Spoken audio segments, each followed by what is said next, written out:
إن أول بيت وضع للناس للذي ببكة مباركا وهدى للعالمين।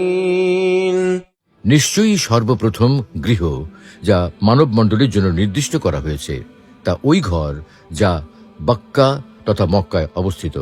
এটি সৌভাগ্যযুক্ত এবং পুরো বিশ্ববাসীর জন্য পথ প্রদর্শক। আল্লাহ তাআলা কাবা ঘরকে নিজের সঙ্গে সম্পর্কিত করে এই ঘরকে মহিমান্বিত করেছেন।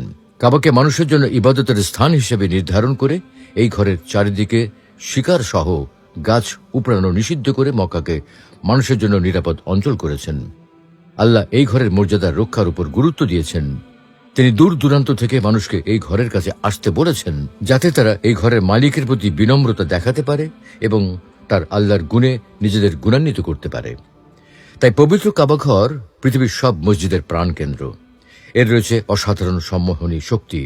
এর ভিত্তি হয়েছিল শিরক মুক্ত একত্ববাদের উপর ইখলাস ও একনিষ্ঠতার উপকরণ দিয়ে।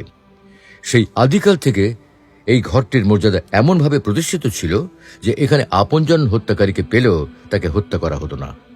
অপবিত্র অবস্থায় এই ঘরে প্রবেশের